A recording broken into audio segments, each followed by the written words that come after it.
entrando no ar o nosso terceiro girão de notícias do dia, segunda-feira à noite, e aconteceu bastante coisa nesse finalzinho de tarde e início da noite. Então tem muita notícia para trazer para vocês. Deixa o like aí no começo do vídeo que ajuda a gente bastante. E se for novo aqui no canal, não esqueça também de seguir a gente lá no Instagram. Primeiro, teve o julgamento lá no STJD, daquele jogo ainda entre Vasco e São Paulo, o jogo de volta pela Copa do Brasil, que o Vasco foi extremamente garfado e prejudicado em São Januário. Teve aquele pênalti não dado do Miranda no Léo Jabá dentro da área, teve anulação do gol do Germancano, uma bola que teria supostamente resvalado no braço do Juninho, e outras confusões que aconteceram no jogo, como por exemplo um chute dado na barriga do Matias Galarza dentro da área, que o juiz não deu a penalidade. E houve hoje no STJD um julgamento do Alexandre Pássaro,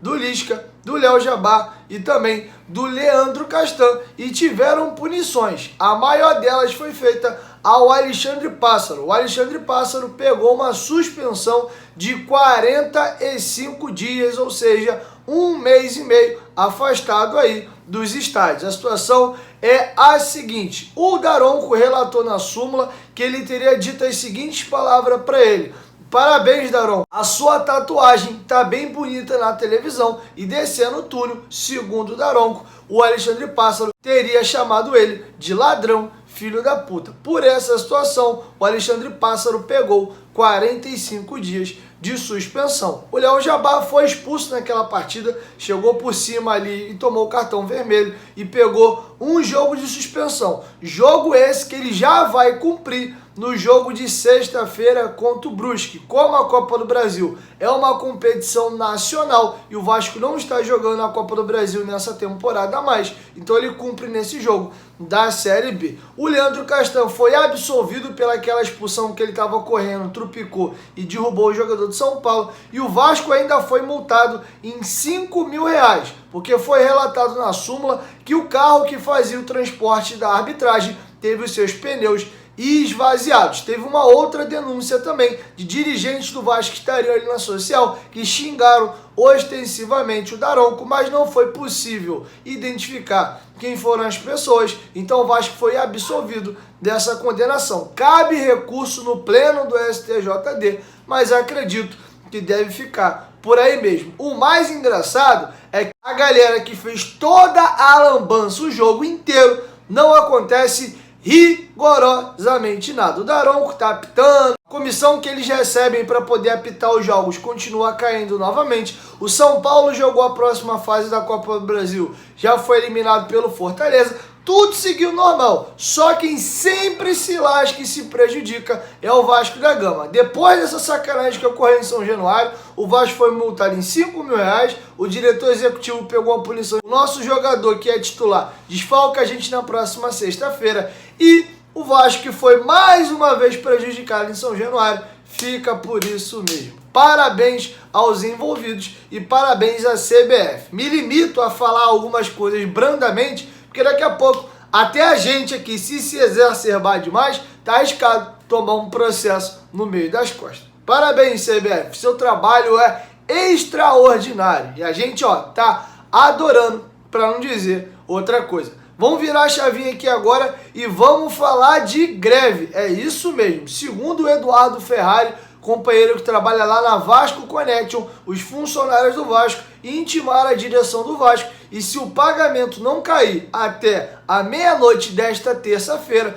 já para a quarta-feira, os funcionários do Vasco irão fazer greve. Nesta segunda-feira, completaram-se 2 meses de salários atrasados novamente no Vasco da Gama. O salário do mês de julho, que vence no dia 20 de agosto, segundo o acordo coletivo que o Vasco tem, lembrando que a legislação brasileira manda pagar no 5º dia útil, e também o mês de agosto, que vence no dia 20 de setembro, que é o dia de hoje, e o certo mesmo pela legislação seria pagar no 5º dia útil. Então o Vasco está nesse momento com 2 meses de salários atrasados. Na semana passada já houve uma paralisação durante o serviço. Por alguns momentos, os porteiros não abriram as portas ali do centro de treinamento, a situação que rolou um zum muito grande e o Vasco até o presente momento não pagou. Então estamos novamente com 2 meses de salários atrasados no Vasco. Vamos falar agora do zagueiro Zé Vitor. O Zé Vitor renovou o seu contrato com o Vasco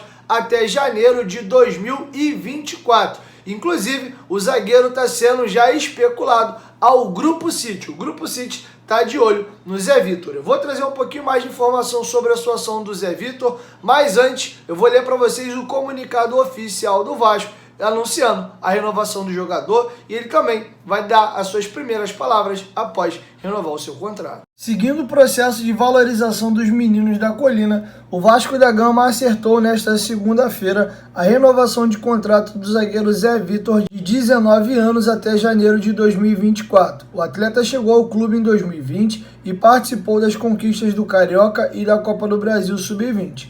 O jovem zagueiro falou sobre o sentimento de renovar com os Gigantes da Colina. Estou muito feliz por mais uma conquista pessoal na minha carreira. Quero agradecer a Deus e ao Vasco pela confiança no meu trabalho.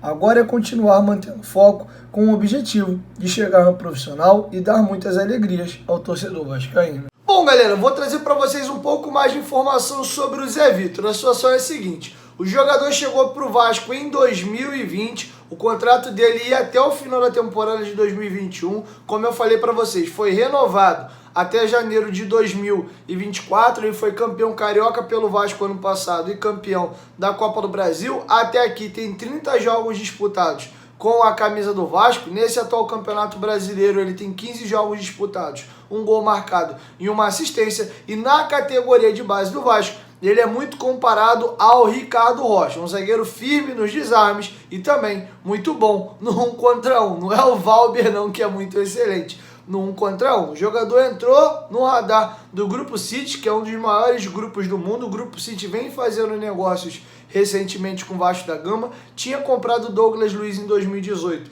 e nessa temporada comprou também o Thales Magno. As duas diretorias estão um pouco mais próximas e não se surpreendam se novamente o Vasco voltar a fazer algum tipo de negociação. O jogador foi acordado um aumento salarial e foi reprogramado as suas metas. Ele pode subir ao profissional no ano que vem e aí poderá acontecer algumas mudanças no contrato dele de acordo com metas batidas, beleza? Antes de chegar ao Vasco da Gama, o jogador tinha passagem por São Paulo, Paraná e também PSTC do Paraná, que é um clube famoso por ter revelado Cleberson, Fernandinho e Jadson também para o futebol. Vamos aguardar. A multa rescisória do jogador, segundo os companheiros do torcedores.com, foi assinada em 40 milhões de euros. Com a cotação atual de hoje, daria algo em torno de 249 milhões de reais. Quem diria o Vasco vender um jogador por esse valor? Chega na hora, sai igual o Arthur Salles aí, por 2 milhões e meio de euro ou então de dólar. Pobre Vasco! Vamos desejar boa sorte ao Zé Vitor, que ele vá muito bem no time sub-20, que vá ao profissional, vá bem, e aí depois, na hora de vender, a gente vê que bicho que vai dar. Mas o Zé Vitor está sendo especulado já no Grupo City e acaba de renovar o seu contrato com o Vasco da Gama. Bom, galera, para finalizar, vamos falar de jogo aéreo defensivo. Mais uma vez o Vasco toma um gol de bola parada. E o Fernando Diniz foi perguntado como resolver esse problema, como o Vasco não cometer mais os mesmos erros para que não possa deixar pontos importantes escapar nessa reta final do campeonato. Vou deixar aqui já o meu parêntese. Pobre Fernando Diniz, não adianta a gente querer resolver o problema fazendo as mesmas coisas. Quando eu digo as mesmas coisas, são os mesmos jogadores. Lá passou o Marcelo Cabo, que é muito bom treinador, não à toa conseguiu vários acessos e está levando o Goiás, que estava fora do G4, por um novo acesso que o Vasco não estava conseguindo. O Lisca, a gente também sabe que é muito bom treinador e no Vasco não rodou. E o Fernando Diniz também é bom treinador, mas o problema são os jogadores do Vasco. Essa galera que está aí, esse elenco, tem dificuldade com a bola aérea, pode ter virtude em outras coisas, mas a bola aérea é igual você querer ensinar alguém a ter velocidade. Velocidade ou você tem ou você não tem. Você pode melhorar o seu condicionamento físico, fazer alguns trabalhos de mobilidade e explosão, mas você pegar alguém que é lento e transformar ele em alguém super veloz, isso não vai acontecer. E os jogadores do Vasco que estão aí, praticamente todos eles, têm problema grave na bola aérea. Você destaca aqui pontualmente um jogador ou outro. Poderia citar o Daniel Amorim e também o Léo Matos. Então, com vocês, Fernando Diniz, com a célebre missão difícil de responder para você, torcedor, como resolver esse problema do Vasco. Essa é uma pergunta muito fácil de ser feita e muito difícil de ser respondida. O que eu falo para você é que a gente tem que trabalhar em todas as frentes, que a gente está trabalhando aqui incessantemente, para fechar todos os buracos. Hoje, assim, as mudanças, uma das preocupações que eu tinha é de deixar um time forte, assim, mais descansado. O Cano já tinha cartão amarelo e estava se dedicando ali para marcar. E o Amorim, que acabou fazendo o gol, que é um jogador que tem uma média de gols por minuto jogado super alta aqui no Vasco. É um cara super inteiro, um cara grande, um cara alto, que eventualmente, do jeito que estava o jogo acontecendo, a chance provável que o Cruzeiro teria seria de fato uma bola parada. Então a gente tinha talvez o melhor time possível para evitar um gol de bola parada e a gente acabou tomando. Então, às vezes, na vida, você faz aquilo que você pode, aquilo que você consegue controlar e ainda assim, às vezes, nos escapa o resultado, como foi hoje. Então, assim, não tem, eu falo assim, o que eu poderia ter feito diferente? Eu faria as coisas que eu fiz. E a gente acabou tomando o gol. Né? Por uma série de coisas, uma série de eventos que foi culminar no gol. Então, o que a gente precisa fazer é continuar trabalhando, acreditar sistematicamente, cada dia mais. E quando as coisas estão do jeito que estão, o time está jogando bem, está mostrando evolução, porque a gente jogou bem contra o CRB, mas hoje conseguiu jogar melhor, o time vai entendendo mais os conceitos.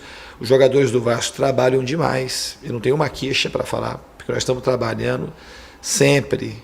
Tem time que está descansando, só o time, que a gente procura descansar também, mas na medida do possível, estou sempre treinando, o time no campo, naquilo que dá, passando vídeos, os jogadores estão muito empenhados em buscar o acesso ainda. O que a gente tem que falar é disso. A gente tem que falar desse nosso desejo, nossa vontade e o objetivo que é de fazer o Vasco subir. É uma coisa difícil, mas é uma coisa que a gente tem que acreditar e trabalhar muito para isso. Bom, galera, é isso. Essas eram as informações que eu tinha para trazer para vocês nesse vídeo. Amanhã, bem cedinho, 5h da manhã, o Dieguinho tá chegando aí no canal com mais informações. Estou trabalhando bastante, fazendo o meu melhor aqui, mesmo muito estressado, com vontade de bicar e jogar tudo pro alto, porque na real não tá dando muita vontade de falar de Vasco, não. Vocês viram que o meu vídeo de 5h da manhã ter acontecido isso, de eu estar gravando 3, 4 horas da manhã, assim inclusive foi que eu fiz o vídeo, para informar que o Nenê tinha fechado com o Vasco.